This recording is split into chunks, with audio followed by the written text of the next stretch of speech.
Well, joining us now from London to discuss where this conflict is at is Dr. Marcus Papadopoulos, who is the publisher of Politics First and an international commentator on Syria and British politics. Dr. Papadopoulos, thank you very much for joining us. As we heard there, that despite this UN intervention, there seems to be no let-up, there seems to be no ceasefire. How do we work our way out of this international mess? Well, first of all, please allow me to clarify the nature of the people whom the Syrian army is targeting in East Ghouta. The Syrian army is targeting Islamist terrorists, Al-Qaeda affiliates, the same people, ideologically speaking, who carried out the horrendous Bali massacre. And I sincerely hope you are telling the Australian public that. Now, since 2012, the people of East Ghouta have lived under the occupation of Al-Qaeda affiliates, and they have been suffering tremendously every single day for the last 6 years. The massacres that the terrorists in East Ghouta have been inflicting on the civilian population is so horrendous that I really shouldn't talk about it on live television. And also as well, I find it quite rich that Western mainstream media is now talking about the suffering of the people in East Ghouta.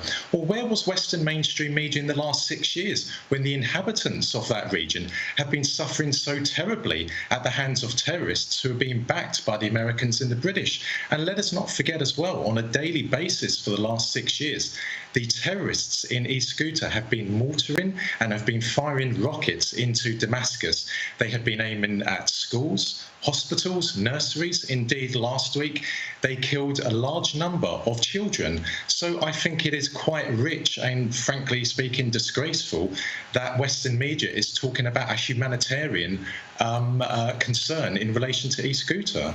But would it not be naive to say that Syria's treatment of its civilians is equally as bad? I mean, we've only seen in this attack yesterday the use of chemical weapons, chlorine gas.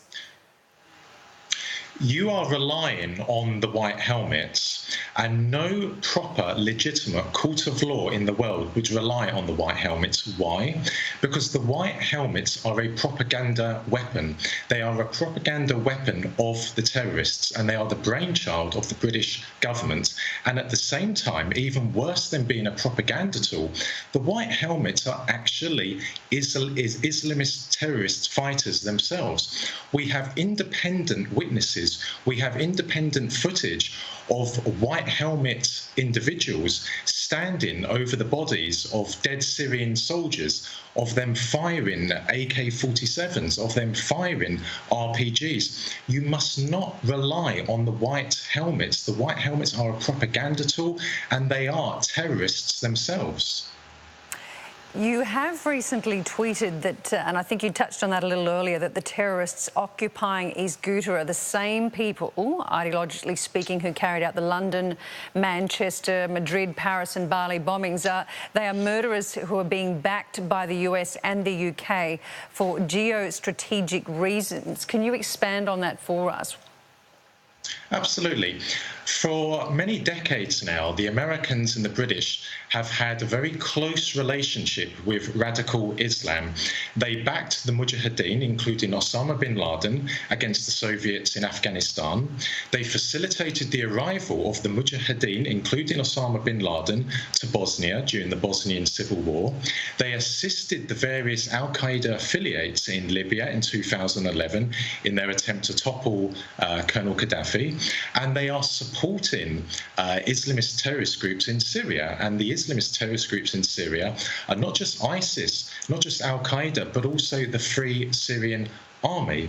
And the Syrian army is actually comprised of the people of Syria.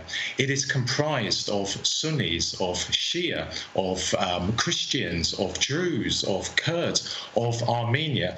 The Syrian army does not target its own people. The Syrian army is targeting terrorists, the very people who want to massacre Australians in Sydney and Canberra. Well, they're controversial comments, to say the least. We'll discuss. They're controversial in your opinion. They're not controversial to people in East Aleppo. If you go to East Aleppo today, which was under the control of Al-Qaeda, they will say my comments aren't controversial. They will say you are controversial, well, and the stories you put out are controversial. The many thousands of civilians who have died at the hands of the Syrian government. Whose sources are you relying on when you say the many thousands of people who have died? The White Helmets, I've already explained to you, the White Helmets are not a genuine humanitarian organisation. They are a propaganda weapon. They are Islamist terrorist fighters themselves. Donald Trump, in his State of Union address, says he's quashed ISIS once and for all. What would be your response to those comments? Well, I don't think Donald Trump has a clue about what's happening in Syria. Indeed, he hasn't a clue about what's happening in his own country. The reason why ISIS is on the verge of a total defeat in Syria is because of the combined military operations of the Syrian military, the Russian military, and the Iranian military. And quite frankly speaking, the world should be grateful for what Syrian soldiers are doing every single day of the week. They are sacrificing their lives to defeat the scourge, the evil that is Islamist terrorism. Every single step the Syrian army advances in Syria makes the streets of Sydney, of London, of Washington and Paris safer. So will they support a ceasefire? Will they take part in the ceasefire? Who would support a ceasefire? The Syrian army. Will they take part in the ceasefire? Will they abide by the UN commands?